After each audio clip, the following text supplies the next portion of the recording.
मेरे YouTube page astro Naresh पर आपका स्वागत है। नमस्कार, मैं हूं नरेश कुमार। सबसे पहले उन दर्शकों को धन्यवाद जिन्होंने पेज को सब्सक्राइब किया है, पेज के वीडियोस को शेयर कर रहे हैं, लाइक कर रहे हैं और कमेंट बॉक्स में हमें अपनी राय भी लगातार भेज रहे हैं। दोस्तों, आज के वीडियो में मकर राशि के उन जातकों की बात करेंगे जो स्टॉक मार्केट में निवेश करते हैं या ट्रेड करते हैं। ज़्यादा चर्चा इसमें उन जातकों की होगी जो इंट्राडे में ट्रेड करते हैं, क्योंकि ये वीडियो उन्हीं जातकों के लिए बनाया जा रहा है जो खास तौर पर स्टॉक मार्केट का काम करते हैं। तो खैर, स्टॉक मार्केट में काम करने के लिए बहुत सारी चीज़ें जो है वो कुंडली में देखनी पड़ती हैं। ये वीडियो देखने के बाद आपको अपने आप ही कुंडली देखकर समझ आ जाएगा कि आपको ट्रेड करना चाहिए या नहीं करना चाहिए। तो यहाँ पर मकर राशि के जातकों की कुंडली आपके सामने है। ये रही आपके सामने कुंडली। तो सबसे ज़्यादा जो मार्केट देखी जाती है, क्योंकि डेली की मूवमेंट है, डेली बात करनी है, डेली ट्रेड लेना है, या कई बार ट्रेड डेली नहीं भी लेते, एक दिन छोड़ के लेते हैं, तो मन की स्थिति जो है वो बहुत इंपॉर्टेंट है। चंद्रमा आपका बहुत अच्छा होना चाहिए। ट्रेडर का चंद्रमा भी, निवेशक का चंद्रमा भी। चंद्रमा अच्छा नहीं होगा तो आप जो है उस डिसीजन मेकिंग अच्छी नहीं कर पाएंगे, चाहे वो स्टॉक काटने का डिसीजन हो या स्टॉक लेने का डिसीजन हो, या भाव के ऊपर यदि चीज़ें मिल रही हैं तो वहाँ पर कई बार नहीं ले पाता है क्योंकि मन नहीं मानता। तो मन कहाँ से देखेंगे? मन आपका चंद्रमा से देखा जाता है। दो निवेशक बड़े जो पूरी दुनिया में मशहूर हैं, भारत में तो खैर दिवंगत राकेश झुनझुनवाला जी हमारे, परमात्मा उनकी आत्मा को शांति दे। वारेन बफे की यदि हम कुंडली देखते हैं तो उनकी कुंडली में चंद्रमा और सूर्य का डिस्टेंस जो है वो 99 डिग्री है। राकेश झुनझुनवाला की कुंडली यदि हम देखते हैं तो वहां पर चंद्रमा और सूर्य का डिस्टेंस 130 डिग्री है। तो यदि आपकी कुंडली में सूर्य का डिस्टेंस चंद्रमा से या चंद्रमा का डिस्टेंस सूर्य से 100 डिग्री के आसपास नहीं है, तो कोशिश करिए कि स्पेकुलेशन मत करिए, क्योंकि मन कमजोर हो जाता है। चंद्रमा मन का कारक होता है। मान लीजिए मकर राशि की पत्रिका है आपकी, ये मकर राशि की पत्रिका आपके सामने लगी है। चंद्रमा आपका मकर राशि में है। मकर लगन की पत्रिका लगा लीजिए, राशि भी आपकी मकर, ये समझ लीजिए ये मकर लगन की है पत्रिका। मान लीजिए चंद्रमा आपका मकर राशि में ही है, सूर्य आपका धनु राशि में पड़ा या कुंभ राशि में पड़ा है, तो आपका चंद्रमा कमजोर हो जाएगा। तो यहाँ पर स्थिति थोड़ी सी वीक हो जाएगी चंद्रमा की। यदि आपका सूर्य वृश्चिक राशि में भी है या आपका सूर्य मीन राशि में भी है, चंद्रमा मकर में ही है, तो भी आपका चंद्रमा कमजोर हो जाएगा, क्योंकि यहाँ पर देखेंगे सूर्य और चंद्रमा का मैक्सिमम डिस्टेंस जो है वो 70-80 डिग्री रहेगा। अब मान लीजिए आपका चंद्रमा पड़ा हुआ है तुला राशि में, मकर लगन है, तुला राशि का चंद्रमा है, और सामने मेष राशि का सूर्य आ गया, उच्च का सूर्य आ गया, यानी कि तो ही चंद्रमा की स्थिति यहाँ पर आमने सामने वाली हो जाएगी। ये पूर्णिमा के आसपास का जन्म हो जाएगा, तो आपका चंद्रमा बहुत अच्छा हो जाएगा। यहाँ पर चंद्रमा का डिस्टेंस 160-70 से लेकर 180 डिग्री भी हो सकता है। जब पूर्णिमा होती है तो 180 डिग्री का होता है।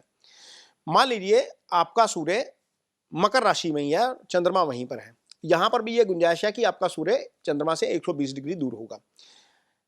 यदि आपका सूर्य कर्क राशि में पड़ा है, चंद्रमा 7 राशि में ही है, तुला में ही है, तो भी आपका चंद्रमा सूर्य से 100 डिग्री के आसपास की दूरी पे हो जाएगा। तो यदि तो ये कॉम्बिनेशन है तो चंद्रमा आपका ठीक है, तो आपको बाजार में ट्रेड कर लेना चाहिए। आपका मन मजबूत है, आप कर सकते हैं। लेकिन ये सिर्फ एक फैक्टर है।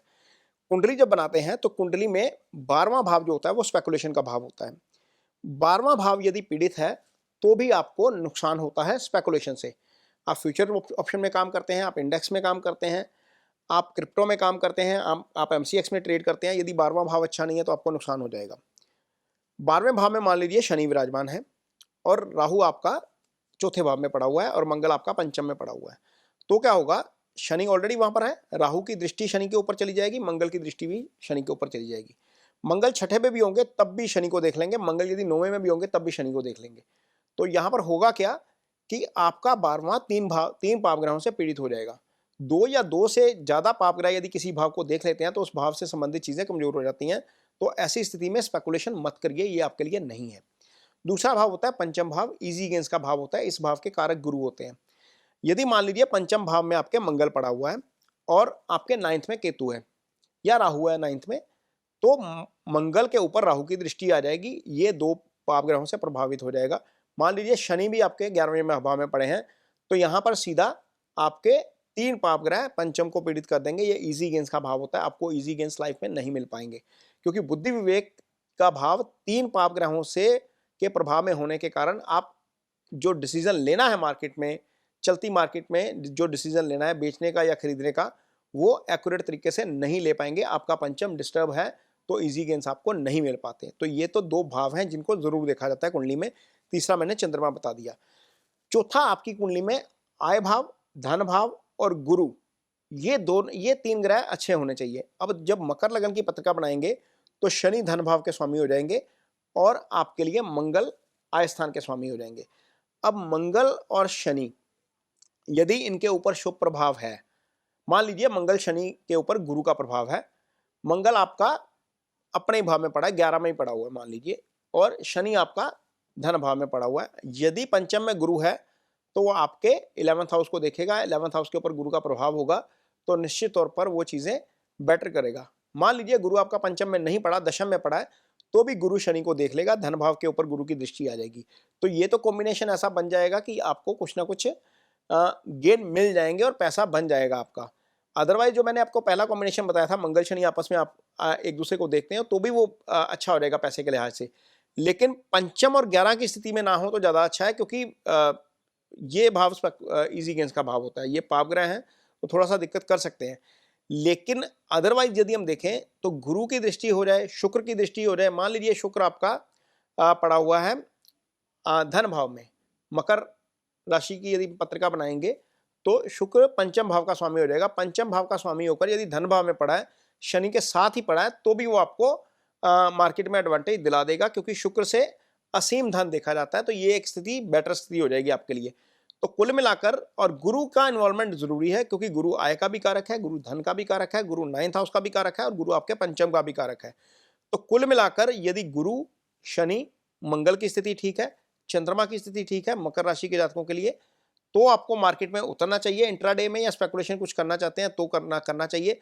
अदरवाइज बाजार में ऐसे इंट्राडे के लिए ना आए। हाँ, यदि आपका गुरु ठीक है चार्ट में, आपका बुध ठीक है चार्ट में, तो आप इन्वेस्टमेंट से रिलेटेड चीजें कर सकते हैं। मान लीजिए गुरु केंद्र में पड़ा हुआ है, कहीं पर भी पड़ा है, तो वो आपके लिए अच्छा हो जाएगा, क्योंकि गुरु आपके लिए पैसे का कारक होता है, धन का कारक होता है। यदि वो 6, 8, 12 में है तो स्थिति खराब है। मरकरी आपके लिए भाग्यस्थान के स्वामी होते हैं। मान लीजिए मरकरी दशम स्थान में पड़े हुए हैं और गुरु के प्रभाव में पड़े हुए हैं, गुरु धन स्थान में पड़े हैं, तो भी ये स्थिति हो जाएगी कि आप इन्वेस्टमेंट करेंगे तो इन्वेस्टमेंट से आपको अच्छे गेन मिल जाएंगे। तो लिहाजा यहाँ पर गुरु और बुध यदि अच्छे हैं, टोटल मिलाकर वीनस अच्छा है आपकी कुंडली में, शनि मंगल ये अच्छे हैं और चंद्रमा अच्छा है, ये स्थिति आपकी कुंडली में यदि बनती है, इनमें से 4 कॉम्बिनेशन भी अच्छे बनते हैं, तो बाजार में आपको काम करने के लिए आना चाहिए, इंट्राडे करना चाहिए। यदि नहीं है तो इन्वेस्टमेंट के लिए मैंने अलग से कॉम्बिनेशन बताया और ट्रेड के लिए मैंने अलग से कॉम्बिनेशन बताया। तो कुंडली आपके सामने है, आप देख सकते हैं, खुद की कुंडली भी आप देख सकते हैं कि कहाँ पर ग्रह स्थिति है। तो यहाँ पर आपको चीज़ें जो है वो आसानी से समझ आ जाएंगी। ये वीडियो आपको कैसा लगा, इस पर कमेंट बॉक्स में अपनी राय जरूर दीजिए। यदि ये वीडियो अच्छा लगे तो इसे शेयर जरूर करिए, पेज को सब्सक्राइब जरूर करिए। इसके साथ ही मुझे दीजिए इजाजत, नमस्कार।